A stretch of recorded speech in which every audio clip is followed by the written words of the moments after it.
మీ ఎలాంటి వ్యాపార ప్రకటనలకైనా వెంటనే మా ఛానల్ సంప్రదించండి. 2026 సంవత్సరం 5వ రాశి సింహరాశి. ఈ సింహరాశి ఎటువంటిదో చెప్తా. సింహరాశికి సూర్యుడు అధిపతి. సూర్యుడు అంటే ప్రతి మతం వాళ్ళు కూడా సూర్య చంద్రులను చూచే పండగ చేస్తున్నారు. మరి అన్ని మతాలకి దేవుడు సూర్యుడు. అన్ని దేశాల్లో కనపడేవాడు సూర్యుడు. ఈ సూర్యుడు సింహరాశికి అధిపతి. సింహం అమ్మవారి వాహనం.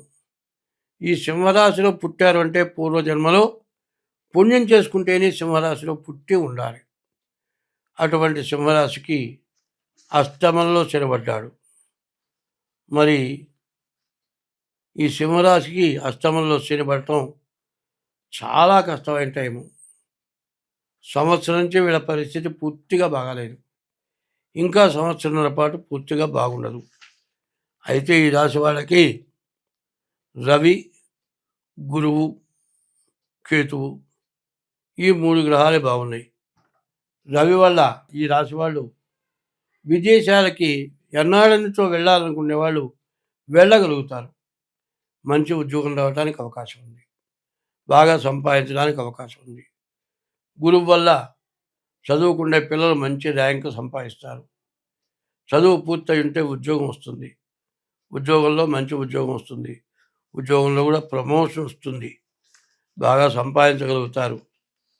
అన్ని విధాలా బాగుంది. కానీ ఈ రాశి దగ్గరికి వచ్చేప్పటికల్లా కుజుడు 6 బాగున్నాడు. అయితే శుక్రుడు బాగాలేడు. బుధుడు, రాహువు, శని, కేతువు మరి 5 గ్రహాలు పూర్తిగా బాగాలేవు. 3 గ్రహాలు బాగున్నాయి. ఈ రాశి వాళ్ళకి వివాహం కావటానికి కూడా చాలా కష్టం. ఏదో తొందరపాటు చర్యగా వివాహం చేసుకుంటే మాత్రం చాలా ఇబ్బంది పడతారు. ఈ కళత్ర స్థానం అంటారు. ఈ కళత్ర స్థానంలో నీచ స్త్రీ దొరకడానికి అవకాశం కనబడుతుంది. చేసుకునేప్పుడు ఎంతో మంచిదానిలాగా ఉంటుంది. దానివల్ల చాలా ఇబ్బంది పడతారు.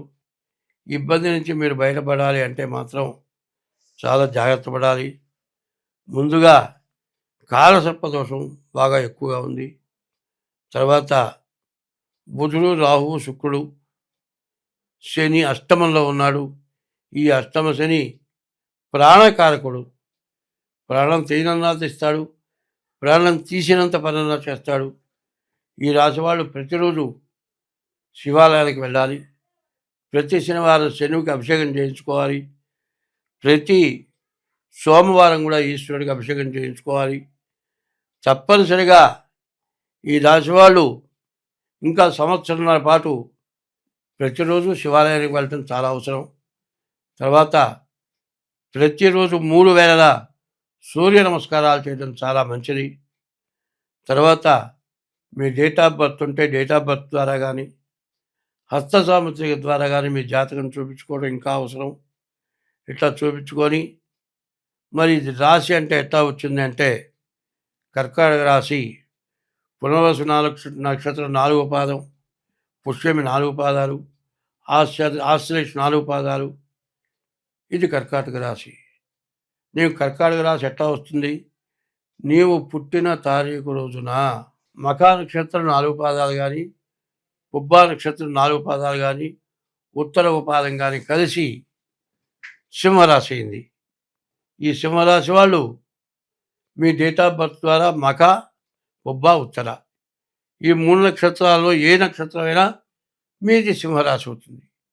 ఈ సింహరాశి వాళ్ళు చాలా జాగ్రత్త పడాలి. అట్లా జాగ్రత్త పడిన పక్షంలో మీరు చాలా ఇబ్బంది పడతారు. చాలా కష్ట నష్టాలకు పాల్పడతారు. ప్రతిరోజు శివాలయానికి వెళ్ళటం, శివుడికి ప్రదక్షిణ చేయటం కాదండి. మేము మీ మతం కాదండి, మాది వేరే మతం, నన్ను రోజు శివాలయానికి పంపమంటారా అంటే ఎవరి మతమైన దేవుణ్ణి వాడు పూజించండి. ఏ మతానికి తగినటువంటి దైవానికి సంబంధించిన ప్రార్థనకి సంబంధించిన పుస్తకాలు ఉన్నాయి. వాటిని చదువుకోండి. ఏ మతమైనా సూర్య చంద్రులతో ఉన్నటువంటి మతమే మతం అవుతుంది.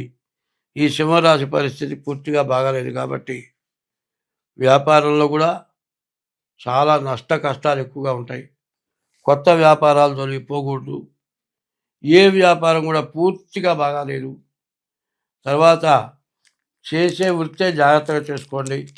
దీంట్లోంచి మారి ఇంకో దాంట్లోకి పోతే నాకేదో లాభం వస్తుందని ఆశపడబాకండి. సరిగ్గా చెప్పాలంటే ఉన్నది జాగ్రత్తగా చేసుకోండి. చేసే దాంట్లో ఏమీ లాభం లేదు అంటే అసలు మానుకోండి. ఉన్న దాంట్లో తిని బతకండి. అంతేగాని కొత్త వ్యాపారాలు పోవద్దు. ఉన్న వ్యాపారం జాగ్రత్తగా చేసుకోండి. నీకు 100 రూపాయలు ఖర్చు అయితే 10 రూపాయలు వచ్చినా చాలు. అనవసరమైన అప్పులు పెట్టడం కానీ, అప్పులు తెచ్చే వ్యాపారాలు చేయడం కానీ చేయొద్దు. ఏదైనా తెగనమ్ముకొని తిని బతికినా పర్వాలేదు కానీ తాకట్లు పెట్టి, ఆస్తులు కుదవబెట్టి, బ్యాంకు లోన్లు తీసుకొని, అప్పులు చేసి, వ్యాపారం చేసి, మొత్తం పోగొట్టుకొని, వ్యాపారం సాగక ఆస్తులు పోయే పరిస్థితి కనపడుతుంది. ప్రాణం తీసుకునేటువంటి బాధ కలిగే లక్షణాలు ఉన్నాయి. ఈ లక్షణాల నుంచి మీరు బయటపడాలి అనుకుంటే ముందు డేట్ ఆఫ్ బర్త్ ద్వారా జాతకం చూపించుకోవటం, తర్వాత మీ ఇష్టదైవాన్ని తప్పనిసరిగా పూజించడం. డేట్ ఆఫ్ బర్త్ ఉంటే డేట్ ఆఫ్ బర్త్ ద్వారా కానీ, లేకపోతే హస్త సాముద్రిక ద్వారా కానీ మీ జాతకం చూపించుకోవడం చాలా అవసరం. ఎందుకంటే క్రిటికల్ టైం ఎప్పుడైనా సరే జాగ్రత్త ఉండాలి. ప్రతి వ్యక్తికి కూడా ఒక ఉదాహరణ చెప్తా.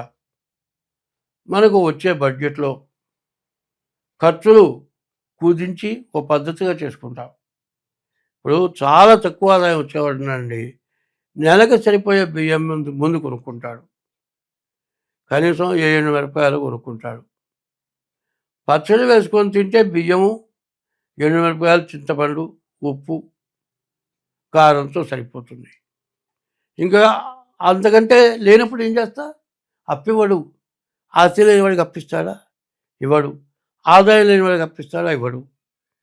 అందువల్ల ఒకరోజు 4 రకాలు తెచ్చుకొని తిని 4 రోజులు పచ్చుపడుకోవటం కంటే ఉన్న దాంట్లో ఏ ఉప్పు కారం వేసుకొని తిని బతకడం మంచిది. అది ఎట్లాగో బాగా సంపాదించే దాంట్లో కూడా ఖర్చును కుదించుకొని బడ్జెట్ పెట్టుకొని చిన్ని ఖర్చులు ఇంత, గుడ్డలకి ఇంత, పిల్లల చదువుకి ఇంత, మరి వినోదాలకి ఇంత, రోగాలకి ఇంత, రేపనే రోజుకి మిగలటానికి ఇంత అనేది జాగ్రత్త చేసుకోకుండా ఫ్యాన్సీ ఐటమ్స్ కొనుక్కొని చెడుకు వచ్చేప్పటికీ బంగారం కొనుక్కుంటే పర్వాలే. నిలవ డబ్బుతో బంగారం కొనుక్కుంటే పర్వాలేదు.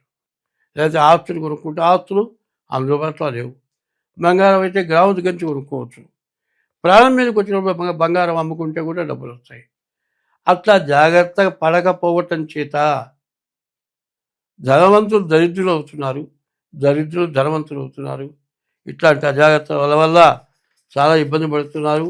కాబట్టి రాశి వాళ్ళు జాగ్రత్త పడాల్సింది డేట్ ఆఫ్ బర్త్ ద్వారా జాతకం చూపించుకోవాలి అని చెబుతూ ఉన్నాను. స్వస్తి.